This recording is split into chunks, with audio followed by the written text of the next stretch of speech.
Irmãos, a paz do Senhor, amém. Louvado seja o nome de nosso Senhor e Salvador Jesus Cristo.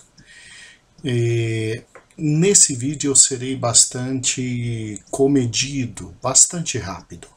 Não será um vídeo de instrução tão grande como foram todos os outros demais vídeos. Até porque enviei para os irmãos tantos vídeos auxiliares essa semana que eu acho que os irmãos ficaram assim, meu Deus, né? Meu Deus. Apesar de simplesmente ter recebido pelo WhatsApp e tendo conversado com muitos pastores, recebi alegremente os abraços, as condecorações, né?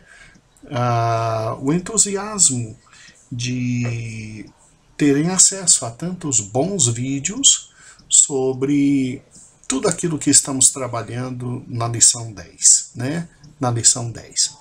Amados, esta é uma lição muito importante. Ela tem que ser ministrada com tranquilidade, com calma, com graça, com alegria, porque o teu aluno tem que notar aquilo que já falamos na instrução anterior desta aula. Teu aluno tem que notar que Lutero foi um grande homem, foi extraordinário, mas o maior de todos levantados, não sei. Eu creio que sim, eu tenho argumentos fortes nesse sentido.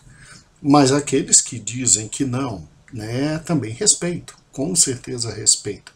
Mas é bom que fique de forma muito clara, absolutamente evidenciado que a luz que brilhou de forma intensa e forte com nosso irmão Martinho Lutero, ela começou suas lindas, claras, né?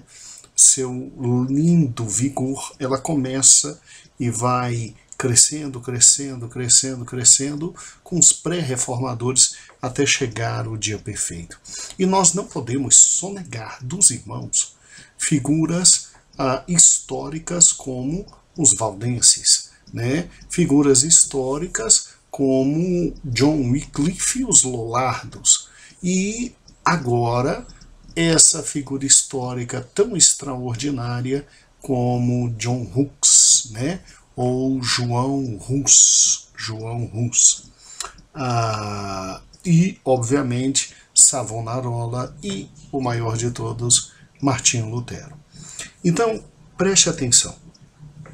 Se você, depois de todos os vídeos que recebeu, chegar à conclusão de que, bem, domingo que vem é dia 4, ótimo.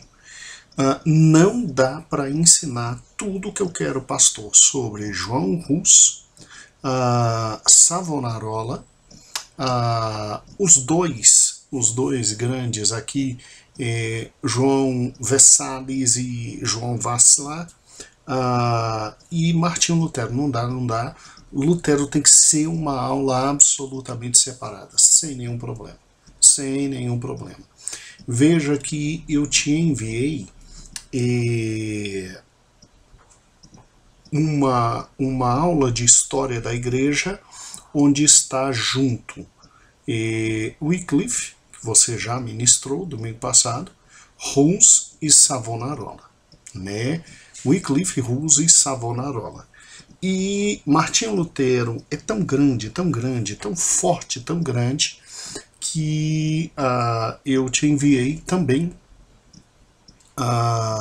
2 aulas sobre Martinho Lutero, né? História da igreja, 2 aulas sobre Martinho Lutero. Agora, no tocante a Hus e no tocante a Savonarola, te enviei também vídeos extras para você assistir, para dali tirar elementos. Você é absolutamente livre, meu amado pastor, meu amado professor, professora, pastora, que ministram na escola bíblica dominical. Você é absolutamente livre, completamente livre, tá? Mas essas figuras devem ser notadas, né? Através delas, a vida recomeça. Deus usa esses homens de forma grande, exponencial e maravilhosa para a bênção do seu evangelho. Para a bênção do seu evangelho, né? Veja que o único traço, infelizmente negativo, desses grandes homens, fora a questão da predestinação, né? A questão da predestinação. Mas isso é fundamental nós entendermos e discernirmos para que você veja que eles não são infalíveis. Eles não são infalíveis. Por exemplo, para quem não sabe, o grande Martinho Lutero, ele era antissemita. O que é antissemitismo? É um movimento contrário aos judeus. Quer dizer, um homem com conhecimento dele era, infelizmente, absolutamente contrário aos judeus. Pra você ter uma ideia, o pessoal malignamente tomado pelo diabo na Primeira e principalmente Segunda Guerra Mundial se utilizou de muitos dos ensinamentos do Lutero para desenvolver ódio aos judeus. Tem condições uma coisa dessa? É sério.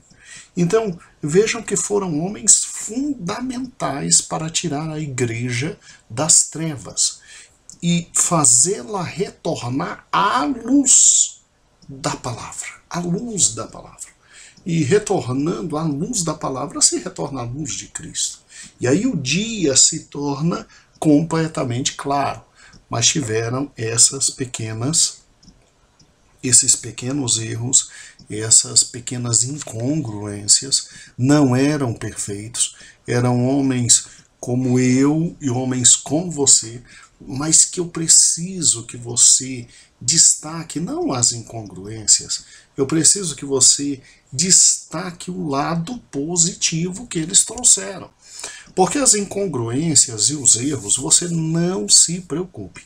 O que não falta é vídeo e diabos para jogar isso na cara da gente, né? Você pode ficar tranquilo.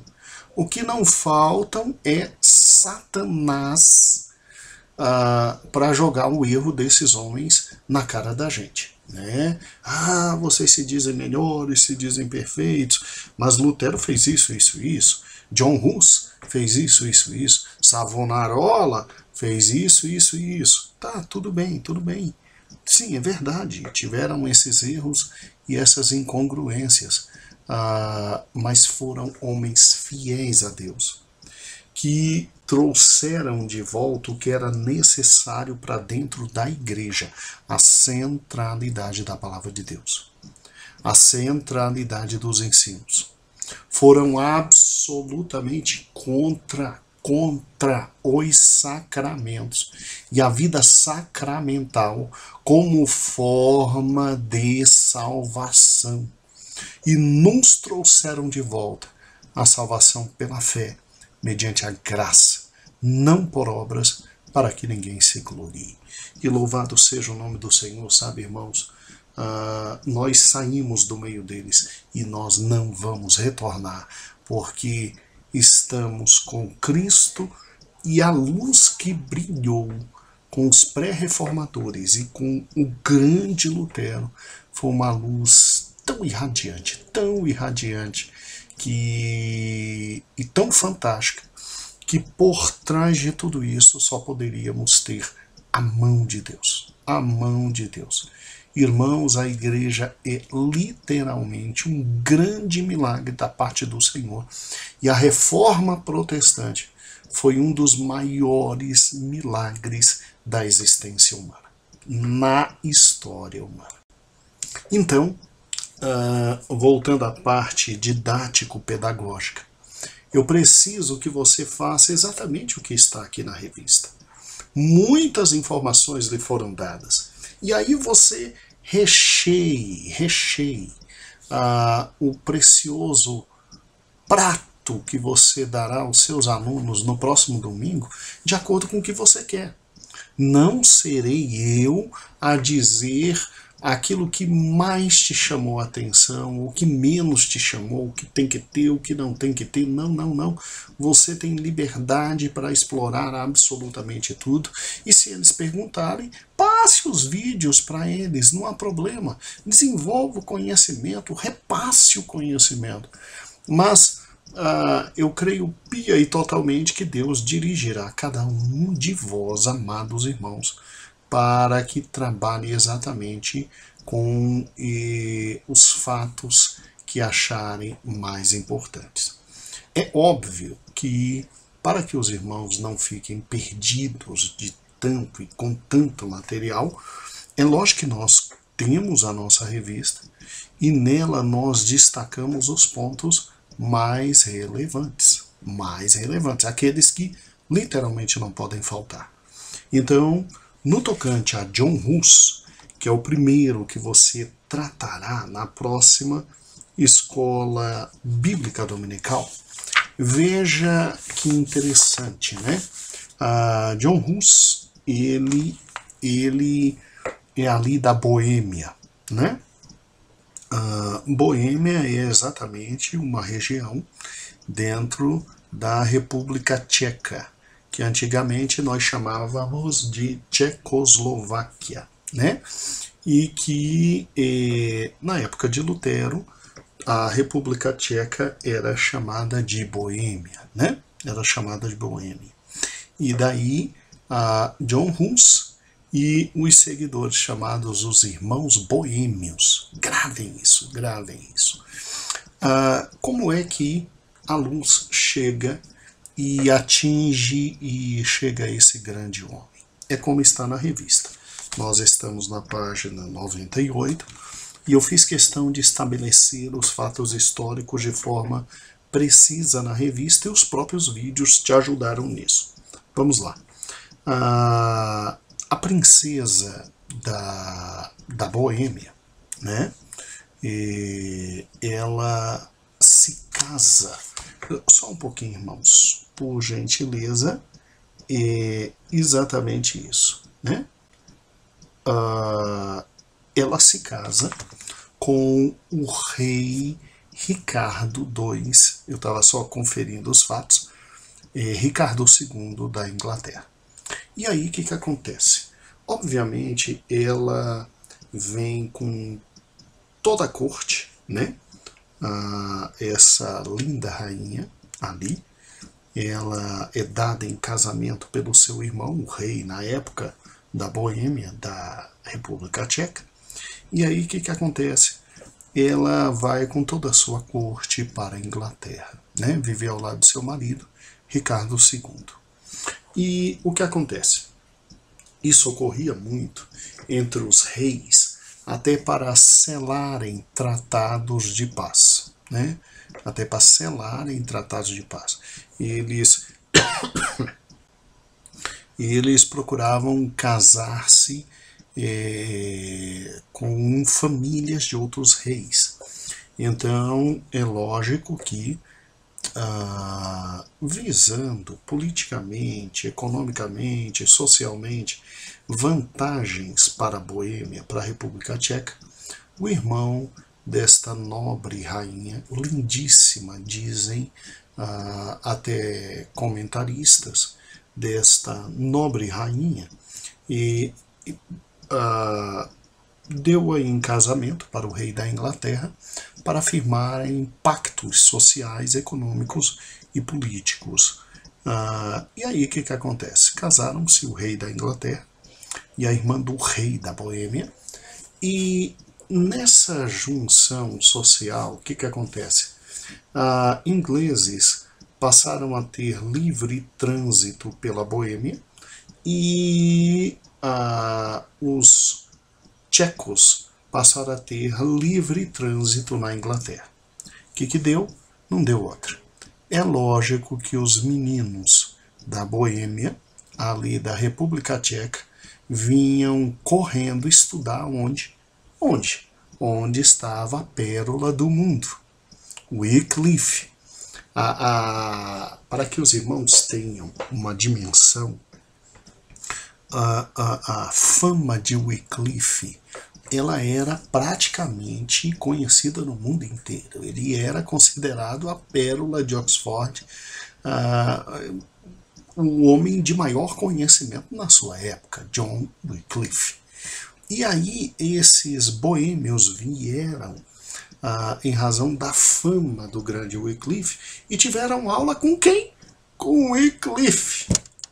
Então eles retornam para a Boêmia levando todo aquele aparato de conhecimento religioso que visava uma reforma dentro da igreja existente. Eles levam tudo isso para a República Tcheca, né? Então, se você quiser saber o que de repente os tchecos passaram a pensar, entender, discernir, e foi divulgado no meio deles, e o que João Hus começou a pregar era exatamente a mesma posição de Wycliffe, e que nós destacamos aqui de forma muito forte na página 97, aqui ó, na página 97. Era contra mosteiros, era contra a vida monástica, era contra o papado, a Bíblia no centro de todas as coisas, a palavra de Deus como centro absoluto de tudo, a salvação pela fé, era absolutamente contra todas a noção de sacramentos, exceto o batismo e a Santa Ceia, e mesmo assim na Santa Ceia não acreditava na história da transubstanciação, e como John Wycliffe era um homem extraordinário, fantástico, ele leva os alunos de forma muito fácil a pensar como eles, e vai voltando para a Boêmia, e vai se divulgando por toda a República Tcheca todas as ideias de John Wycliffe, né? De John Wycliffe. E aí o que acontece? Nascem os irmãos boêmios. Nascem os irmãos boêmios. E aí essas ideias chegam até John Hus, né? E John Hus, ele simplesmente era um dos grandes intelectuais da República Tcheca. Ele era um intelectual tão grande, de envergadura tão grande em matéria de conhecimento, que John Hus, ele simplesmente chega ao posto, olha que fantástico, ele chega ao posto de reitor da Universidade de Praga, né? Praga, a capital da República Tcheca, né? Como já falei, toda aquela região chamada Boêmia. Então ele chega reitor da Universidade de Praga. Veja que quando alguns limitados dizem que nós protestantes somos homens de instrução pequena e limitada, eles não sabem o que estão falando. Eles não têm dimensão de com quem eles estão falando. Muito ao contrário, na história da igreja, nós os protestantes, em sua maioria, sempre tivemos uma educação muito forte, um conhecimento muito profundo e intelectuais de envergadura fantástica. Me mostre alguém no tempo de Wycliffe que fora maior do que ele. Me mostre alguém no tempo de John Hus que fosse maior do que ele. E Lutero. Na época de Lutero, o católico de maior envergadura que existia chamava-se Erasmo de Roterdã. talvez um dos maiores intelectuais de todos os tempos, o grande Erasmo de Roterdã, pois estava páreo a páreo com ele, Martinho Lutero. Martinho Lutero. Então, olha que coisa fantástica. Eles nos acusam de limitados mentalmente, né? Mas eles não têm noção de quão profundos estes homens eram. Simplesmente o reitor da Universidade de Praga disse, ó, basta, basta, basta, basta, basta. E em Praga, na Catedral de Belém, ele se levantava todos os dias para pregar. Saía da universidade, deixava seu posto de professor e ia pregar. E pregava exatamente as mesmas ideias de John Wycliffe. A descrição de John Hus era muito interessante. Os seus biógrafos dizem que ele era esguio, ou seja, magro, alto, e um semblante sempre fechado. Meu Deus do céu. Ao contrário de Lutero, que era aquele alemão sério e sorridente ao mesmo tempo, e Wycliffe, que era muito simpático, né? John Hus não. John Hus não era muito de mostrar os dentes, mas a sublimidade dos seus sermões, a grandiosidade do seu conhecimento abalou toda a República Tcheca. E os seus seguidores, que obviamente desfrutavam dos seus sermões e depois eram por ele preparados para divulgar as ideias da Reforma Protestante por toda a República Tcheca, são chamados de irmãos boêmios, né? Irmãos boêmios porque eles viviam na Boêmia, né? Não era chamada República Tcheca, era chamada de Boêmia, ali em Praga, né? A capital até hoje da República Tcheca.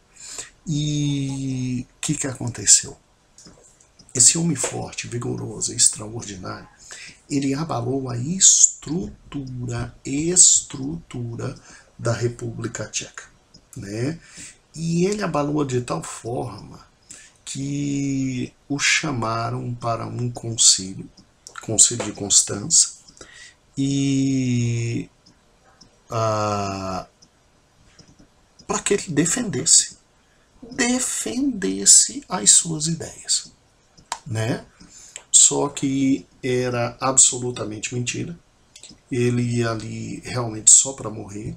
A Igreja Católica tinha se preparado para matá-lo, porque, meu Deus do céu, quando finalmente Wycliffe estava morto, e aí se levanta John Hus, aí estraga tudo, porque os seguidores de Wycliffe continuavam as ideias de Wycliffe, né? Havia até um interessante, o Papa da época, ele escreveu algo incrível sobre Wycliffe. Ele dizia assim, que Wycliffe não estava mais em lugar nenhum, referindo-se a ele porque ele estava morto, e estava ao mesmo tempo em todos os lugares, porque os seguidores de Wycliffe, simplesmente os lollardos, continuavam a divulgar as ideias da regeneração pela fé, a Bíblia tem que ser o centro, sacramentos não salvam, quem salva é Jesus Cristo, mediante a fé, e Jesus deixou só o batismo e Santa Ceia. Santa Ceia não tem nada a ver com a questão da Eucaristia, não tem nada a ver com transubstanciação. Então o Papa ficou louco, e através da Santa Inquisição, atitudes tentando acabar com os lollardos, quem se levanta-se na Boêmia, John Hus, pregando exatamente, absolutamente tudo, e o pior, com um grande número de seguidores, os irmãos boêmios. Não foi preciso dizer que John Hus foi para o Concílio de Constança pensando que ia defender suas ideias e talvez voltar vivo. Por quê? Porque o imperador do Sacro Império Romano Germânico existente, ele tinha dado, Guilherme, né, tinha dado a John Huns o salvo-conduto. Então, o salvo-conduto dado pelo imperador impediria a morte de John Huns. O máximo que poderia acontecer depois da igreja julgá-lo era ele ser chamado de herege, e aí qualquer um que o pegasse poderia matar. Mas ele, por causa do salvo-conduto, ele teria o direito de voltar para casa e viver uma média de 14 a 21 dias após o salvo-conduto ser dado. Então ele não poderia morrer, né? E aí foi exatamente isso que inclusive aconteceu com Lutero. Lutero, quando foi para a dieta de Worms, a cidade alemã de Worms, né? Worms, o imperador da época, ele disse o seguinte: olha, tu és um herege, mas como eu lhe prometi o salvo-conduto, você pode voltar para casa. Agora, passou 21 dias, qualquer um pode te matar. Qualquer um pode te matar. E aí, Lutero voltou, né? E Lutero voltando foi, entre aspas, aprisionado e sequestrado por seus amigos e levado para um castelo, onde escreveu vigorosamente e traduziu a Bíblia para o alemão, né? Para o alemão. Então, o que acontece? John Huss foi para o Concílio de Constança crendo, absolutamente crendo, que não teria problemas nenhum quanto às suas teses, poderia até convencer um ou outro e voltaria. Mas o imperador voltou atrás. Realmente não dá para confiar em político. O imperador voltou atrás e, voltando atrás, abriu mão do salvo-conduto e ele foi preso e ele foi, infelizmente, após torturado, levado à fogueira e foi queimado como fogo. Mas John Huss, ele disse algo que soou como uma profecia, e todos os grandes livros de história têm. Ele, no momento de sua morte, ele disse: hoje vocês queimam um ganso, porque Huns significa ganso na língua tcheca, né? Mas em 100 anos Deus levantará o cisne e vocês não poderão matá-lo, né? Ele se referia a Lutero. Assim como o ganso é aquele pato desengonçado, de voz horrível, quá, né? Aquela coisa horrível, desengonçada. E o cisne não. O cisne é aquela ave muito mais bela, muito mais forte, muito mais preparada, muito mais esguia, muito mais inteligente, centrada, fantástico em todos os aspectos. Ele então estava se comparando a Lutero, sem nunca ter visto Lutero, dizendo que o Senhor traria alguém muito maior do que ele, né? Ele ganso, Lutero cisne, e que não matariam, e que a reforma prosseguiria, né? Agora, louvado seja o nome do Senhor por mais um homem como esse. A grandiosidade do Evangelho desde o seu início, irmãos, se fez com grandes mártires. E um homem como esse morrendo, ele gera nos seus seguidores a certeza do Evangelho. Porque os grandes gênios da humanidade que defendiam ideias que eram contrárias às ideias da igreja eram pela, entre aspas, santa, que de santa não tinha nada, Inquisição, e que de Inquisição tinha menos ainda, eram pela Santa Inquisição, como você pôde ver na aula que Luterinho deu e eu te passei. eram pela Santa Inquisição assim levados a repensar nas suas ideias, né? Repensar, diríamos assim. Galileu Galilei sabia que o sistema é heliocêntrico, ou seja, o Sol está no centro e os planetas giram em torno do Sol, né? Mas quando divulgou e a igreja disse, vem cá, você tem certeza? Que ele viu os instrumentos de tortura e disse, não, eu errei, não, o mundo é geocêntrico, ou seja, a Terra está no centro, voltou atrás. Então, os grandes pensadores, a maioria voltava atrás. Mas os grandes pensadores e teólogos, homens de Deus, esses não voltavam atrás. Esses morriam e o sangue dos mártires, como dizia um dos pais da igreja tertuliana, era semente. E aqui, quando John Hus morre, o número de irmãos boêmios cresce exponencialmente. Há uma perseguição muito grande aos seguidores de Hus. Eles saem pelo mundo inteiro, tal como aconteceu ali em Atos, eu acho capítulo 9, se não me engano, quando mataram Estevão e perseguiram seus discípulos, saíram pelo mundo pregando, os irmãos boêmios saíram pelo mundo divulgando o evangelho, né? Os irmãos boêmios também são chamados de irmãos morávios, tá?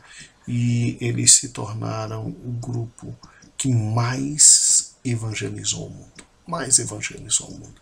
Então veja que trabalho fantástico desse homem, né? E aí, óbvio, morre um, Deus levanta outro. Vem quem? Vem Savonarola. Tudo bem que eu coloquei Savonarola aqui na nossa revista. John Hus está na página 98 e 99. Eu coloquei junto com dois outros alemães, né? E coloquei os 3 grandes servos de Deus. Agora, os livros de história falam, e todo mundo retrata muito mais Savonarola. Pelo nome já dá para entender que era italiano, né? Jerônimo Savonarola. Mas esses 2 outros alemães também existiram.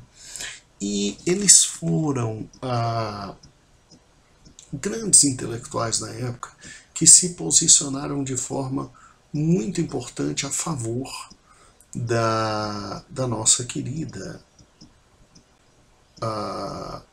reforma protestante. Savonarola, ele era um frade muito inteligente. E ele cresceu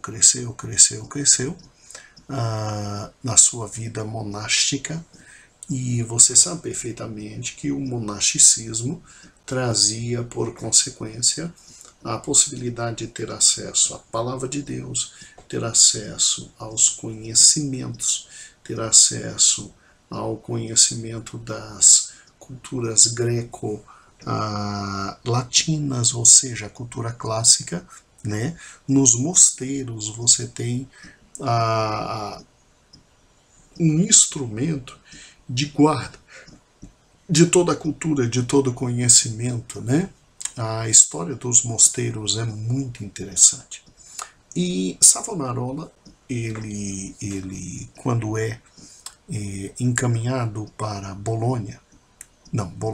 Florença, me perdoe, ele tem um crescimento tão grande na área do evangelho que ele se torna o prior do mosteiro, ou seja, aquele que cuidava de todas as coisas no mosteiro, aquele que trazia a regra, né?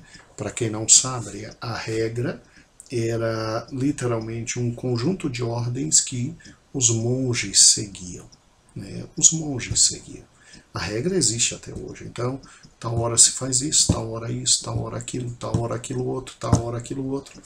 E quem dava as funções, porque o lema dos mosteiros era orar, trabalhar e estudar a palavra, né? Então, são homens que vivem 24 horas do dia lendo a palavra, estudando a palavra e estudando a cultura que existe e trabalhando e orando. Para que você tenha uma ideia,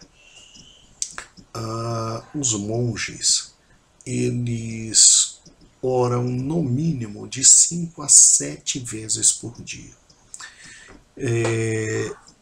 Eu me lembro de ter lido quando estudei o monasticismo, não me lembro em que livro, mas me lembro ter lido o autor, isso me preocupou bastante, porque o autor disse, olha, os monges são homens de tanta oração, que eles talvez orem em um mês aquilo que nós não oraremos a vida inteira. A vida inteira. Eu li isso no livro e disse, meu Deus do céu, né? Mas que pena, né? Que pena que o monasticismo ele parta de uma interpretação errada da palavra de Deus. Já pensou nisso? E o monastério, os monges, aqueles homens amorosos, dedicados, fantásticos, eles pegam um texto isolado, aquele texto que Jesus diz àquele jovem rico, olha, te falta uma coisa só para você ser perfeito. Vai, vende tudo e me segue. E os monges fazem isso, abrem mão de toda a vida para ficar só à disposição de Jesus. Só que no mosteiro fechado. Por quê? Porque o mundo é tão corrompido que para eles terem vida, eles têm que estar no mosteiro fechado. E aí não tem como. Aí é interpretar a palavra de Deus de forma muito limitada. Porque basta um versículo para você quebrar toda a vida monástica. Basta João, capítulo 17, e se não me falha a memória, versículo 15, quando diz, Jesus na oração sacerdotal diz, Pai, eu não quero que tu os tires do mundo, mas eu quero que tu os livre do mal. Então, Jesus não nos quer fora do mundo. Jesus nos quer no meio do mundo, porque nós somos sal da terra e luz do mundo. Então, por intermédio do nosso testemunho, as pessoas chegariam à compreensão de Deus. E o monasticismo parte do contrário, né? Parte do isolamento completo, porque o mundo é tão corrompido. Meu Deus do céu, né? Mas bem, tem um lado muito positivo do monasticismo. Quando você o estuda, você vê que eles preservaram toda a cultura antiga, greco-romana. Eles preservaram todos os escritos dos pais da igreja. Eles preservaram a palavra de Deus e eram homens amorosos, sábios, intelectuais. Tanto é que quando criamos as primeiras universidades no mundo, os professores eram os monges, né? Tamanha a racionalidade e intelectualidade. E para você se tornar um prior, o primeiro, o abade num monastério, você tinha que ser muita coisa, meu amigo. E Jerônimo Savonarola, ele se tornou o prior ali em Florença. E, obviamente, de uma cultura invejável, de uma capacidade mental fantástica. Seus sermões, eles, segundo os historiadores, eles eram sermões espiritualmente tão fortes, que as pessoas eram convocadas a tomar atitudes e elas tomavam. Conta a história que em determinada ocasião Jerônimo de Savonarola, ele, após uma grande pregação contra o pecado, ele convocou os homens e mulheres e crianças de Florença e levaram para a praça principal eles tudo que eles consideravam ser maligno e queimaram em praça.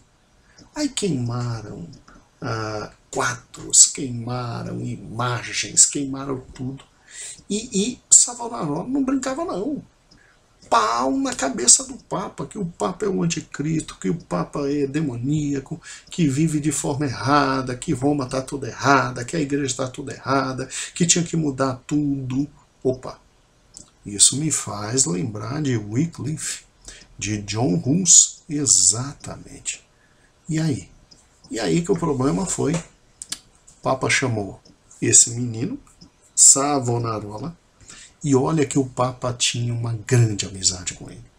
Tinha um grande carinho com Jerônimo Savonarola. O Papa, inclusive, o queria como seu sucessor no papado, para você ver a capacidade desse homem. E o Papa teve que, para o bem da Igreja Católica Apostólica Romana, primeiro infligir a Jerônimo as piores torturas existentes na época. Sofreu muito antes de morrer e depois morreu queimado, Jerônimo de Savonarola.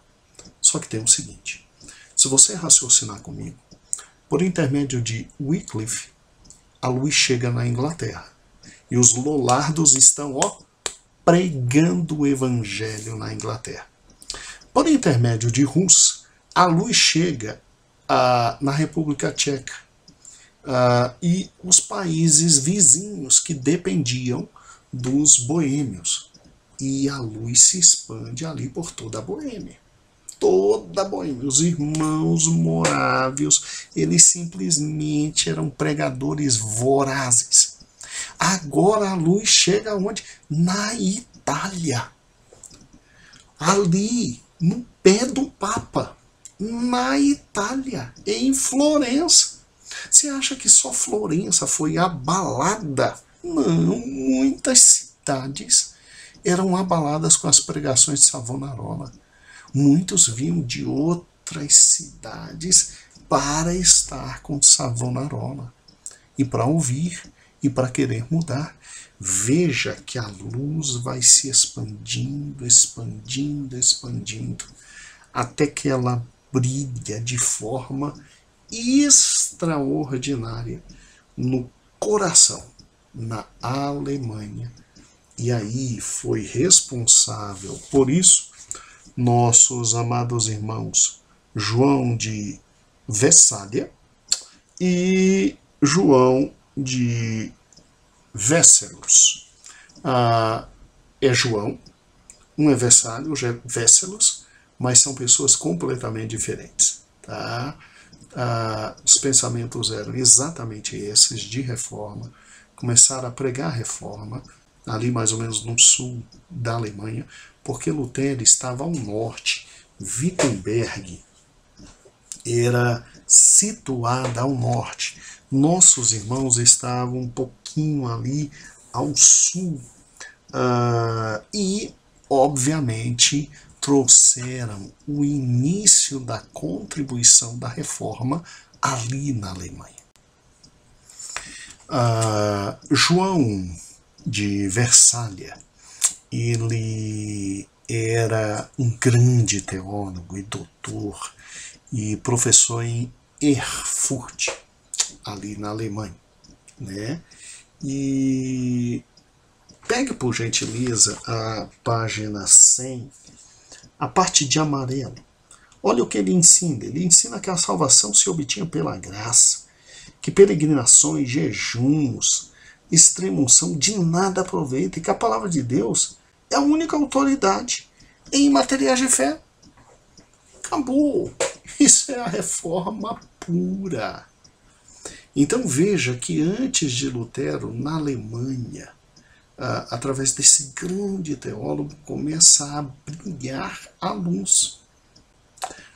O outro, João, o João de Wesselus, ele nasce na Holanda, né? Depois ele vem e cresce muito na Alemanha. E quando um dos seus grandes amigos se torna papa, eu fiz questão até de botar isso de amarelo, para você ter uma ideia, ele simplesmente, o futuro papa diz assim: vem cá, o que você quer de presente? Porque eu vou virar papa, o que você quer de presente? Aí ele disse: olha, me dê uma cópia da palavra de Deus. Eu quero uma Bíblia. Eu quero uma Bíblia. Aí o Papa olha para ele e diz: vem cá, por que você não me pede um bispado? Eu te dou uma terra inteira para você ser bispo. Ele disse: não quero essas coisas não, eu só quero a Bíblia. Você sabe quem é esse homem? Esse homem simplesmente nada mais, nada menos que um dos maiores teólogos da sua época. Pouco se sabe sobre ele. Mas os seus ensinamentos vão afetar profundamente a parte sul e sudeste da Alemanha, de tal forma que quando Lutero começa a divulgar todos os ideais da Reforma, como os dois Joãos ou Joões já tinham plantado um pouquinho, aí nasce de forma fantástica a palavra de Deus. Eu te peço perdão, mas sei perfeitamente que muitos dos amados irmãos pegam figuras, colocam, botam no slide, falam, e transmitem e dizem, creiam, e eu não consegui achar. Procurei, posso estar limitado, mas procurei, mas não consegui achar figuras desses dois, né? E eles são importantes para a Reforma. Então veja que a luz vai brilhando cada dia. O ensino de que a palavra de Deus é o centro de toda a autoridade, de que a salvação não é pela igreja, é por Cristo, mediante a fé, de que nós estávamos vivendo em trevas e estava tudo errado, tinha que mudar tudo. Vai brilhando, até que chega Martinho Lutero. E aí você pode fazer o seguinte: você, se quiser, vai com a lição até aqui, para que no domingo de carnaval, então, quando terminar o carnaval, aí dá mais uma lição, falando só de Lutero. Eu te passei muito material naqueles dois vídeos. As duas últimas videoaulas que eu te passei são sobre Lutero. Inclusive passei exatamente hoje, na quinta-feira. Mas eu preciso do seguinte: fale o que quiser de Lutero, né? Obviamente, dentro de todo o contexto histórico, de tudo que ele representou e etc. Porque a gente vem falando muito sobre Lutero. Mas não deixe de ler a página 101.5, Lutero, a ruptura definitiva com Roma, página 102, página 103 e página 104. Eu preciso que você leia estas páginas. E é devagar, não é com pressa, é conversando, é analisando cada ideia. Lê a 101, a partir de Lutero, ponto 5, 102, 103, 104, e termine adorando o nome do Senhor. E é lógico, incentivando sua igreja a ter muito orgulho da Reforma, dos grandes nomes da Reforma. Deus não usou quaisquer, Deus usou grandes nomes para trazer sua igreja de volta ao Evangelho. Tá? Muito bem. Aí fica com você. Porque dia 4 é domingo agora. O outro domingo é o domingo de carnaval, dia 11. Eu liberei, tá todo mundo liberado. Você ministra aquilo que desejar no domingo. Então, se você quiser, no domingo que vem, ir até o João e João, de Versália, pode ir. John Hooks até lá. Né? E aí, no outro domingo, quer falar sobre Lutero? Fala sobre Lutero. Não, pastor, eu vou tratar de tudo, porque realmente domingo minha igreja vai estar no retiro e etc. Fica com você, mas eu preciso que você leia com muita calma as páginas sobre Lutero. Elas são fundamentais. Fundamentais. Essenciais. Amém? Bem, considerações finais. Na segunda-feira, todas as revistas foram colocadas no correio. Então, nós cremos em absoluto que até o final da semana do carnaval, todas as revistas chegaram. Em todas as localidades. Tá bom? E a próxima revista, maravilhosa, maravilhosa. Nós vamos trabalhar, ela tem o nome da Reforma Protestante ao Cinquentenário. Então nós vamos estudar toda a história da igreja após a Reforma Protestante. Meu amado irmão, tem uma grande aula. Tem uma grande aula. Com certeza seu aluno está feliz e orgulhoso de saber a história da igreja, de conhecer. Isso é fundamental. Fundamental. Nós temos que fazê-los ver quem nós somos. Nós não somos quaisquer. Nós somos filhos de Deus, caminhando para o céu. E louvado seja o nome do Senhor, resgatados por Cristo para a vida eterna. Então que Deus te abençoe. Tá? Por gentileza, não trabalhe com os fatos negativos da vida desses homens. Pode deixar que o diabo se encarrega disso, né? Não se preocupe. Trabalhe com os fatos positivos e o Senhor irá nos abençoar. Deus te abençoe, te deu uma grande aula. Eu pensei que eu ia ser bem econômico, eu acabo falando muito, né? Então, que Deus te abençoe. Te abençoe muito, muito, muito. E já estão chegando as revistas. A paz, Senhor.